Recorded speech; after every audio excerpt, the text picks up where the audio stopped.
Silence is not just the absence of sound.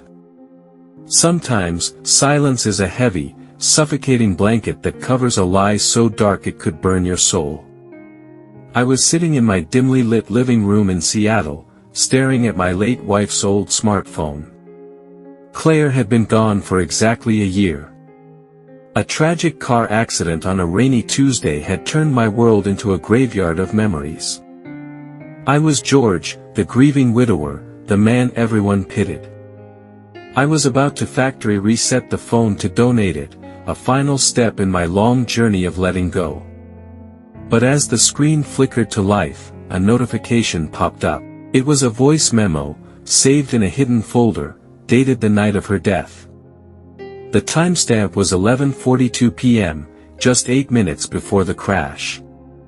My heart hammered against my ribs like a trapped animal. Claire had called me that night to say she was working late. I pressed play. The audio was grainy, filled with the sound of rushing wind and a heavy, rhythmic breathing that didn't sound like Claire. Then, a voice whispered, a voice so cold it made the blood freeze in veins. "He thinks you're at the office, Claire. But we both know where this road ends." My breath hitched. That wasn't my wife. And that wasn't an accident.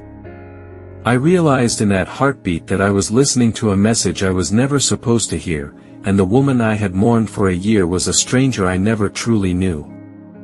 Claire was a delicate soul, or so I thought. She was a florist with a laugh that could brighten the gloomiest corner of our house. We had been married for 12 years. 12 years of shared coffee, quiet evenings, and a love I believed was unbreakable. I was a structural engineer, a man who dealt in facts, blueprints, and solid foundations. But as the voice message continued, the foundation of my life began to crumble into dust. I replayed the message 10 times. 20 times. I sat in the dark, the blue light of the phone etching shadows onto my face. "He thinks you're at the office." Who was he? Obviously, it was me. But who was the man speaking? The voice was calm, almost intimate. It sounded like a man who was sitting in the passenger seat of her car. My mind raced through our friends, our neighbors, our colleagues. No one matched that chilling, low-timbered voice. I spent the next 4 hours hacking into her cloud storage. I felt like a criminal, a voyeur in my own marriage. But the grief had been replaced by a burning, desperate need for the truth. I found a series of deleted photos. They weren't of flowers or sunsets. They were photos of me. Me at work. Me at the grocery store. Me sleeping. Someone had been following us. Someone had been watching our perfect life through a long-distance lens. Claire hadn't told me. She had kept the fear to herself. Or perhaps, she was part of it. The deeper I dug, the more I found a trail of secrets. Secret bank accounts. A burner phone registered to a name I didn't recognize. My wife, the woman who used to cry at sad movies, was living a double life. This life involved encrypted messages and midnight meetings in abandoned parking lots. I was living with a ghost long before she actually died. The next morning, the sun was a mocking glare against the window. I followed the GPS coordinates embedded in the voice memo's metadata. It led me to a remote overlook 2 hours outside the city. The road was narrow, winding through dense forests that seemed to close in on the car.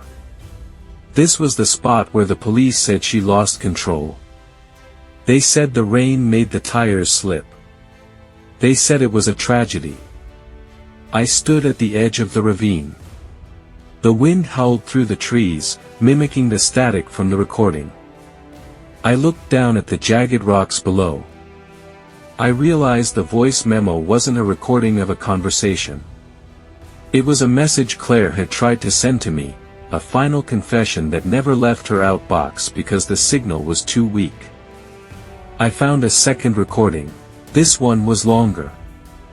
Claire's voice was trembling, thick with tears. "George, if you're hearing this, I'm so sorry. I thought I could fix it. I thought I could pay them back and we could go back to the way things were. But Adrian won't let me go. He's in the car, George. He has a gun." My knees gave out. Adrian. My business partner. My best friend. The man who had sat at my table for every Thanksgiving. The man who held my shoulder at Claire's funeral and told me to be strong. The betrayal was a physical weight, a crushing pressure in my chest. Adrian hadn't just taken my wife, he had orchestrated her death while I stood by and thanked him. The voice message I was never supposed to hear was the only piece of evidence left of a cold-blooded murder disguised as a mishap. I drove back to the city with a cold, hollow clarity. I didn't go to the police. Not yet. I knew Adrian. He was a man of influence, a man who knew how to make files disappear.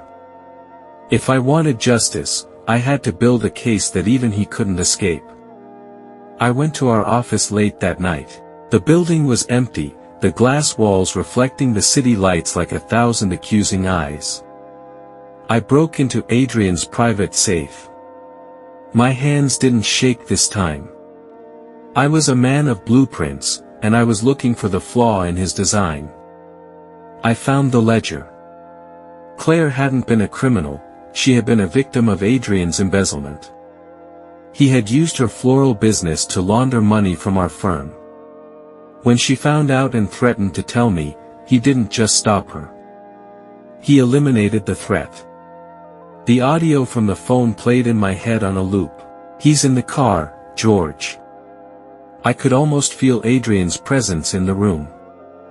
I realized that the perfect marriage I thought I had was the very thing Adrian used against her. He knew she would do anything to protect me from the truth. He used her love for me as a leash, and when the leash broke, he drove her off a cliff.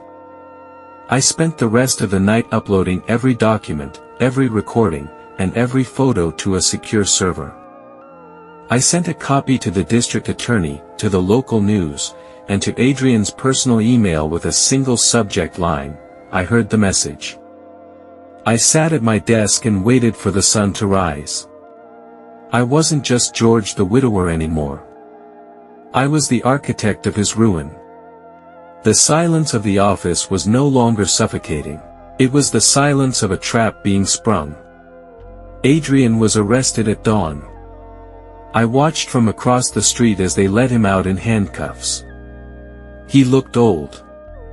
He looked small. He looked like the coward he always was. He tried to look for me in the crowd, but I stayed in the shadows. I didn't need to see his face.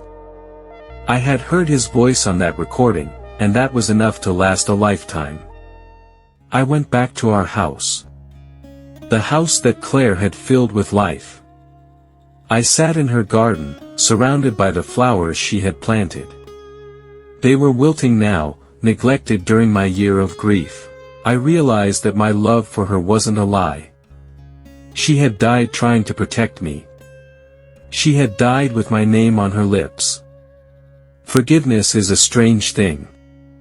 It doesn't mean the pain goes away. It just means the pain no longer has a grip on your throat. I deleted the voice message. Not because I wanted to forget, but because I didn't need to hear it anymore. The truth was out. The ghost was laid to rest. I looked at the sunset and felt a cool breeze against my face. For the first time in a year, I could breathe. Life is a series of stories we tell ourselves to stay sane.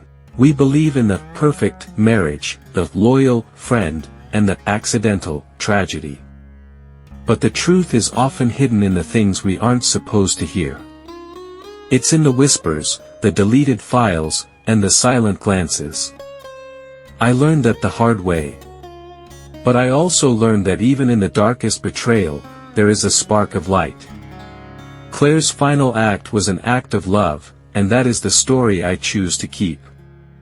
The truth doesn't always set you free, sometimes, it just gives you the strength to stand up in the wreckage and start building something new.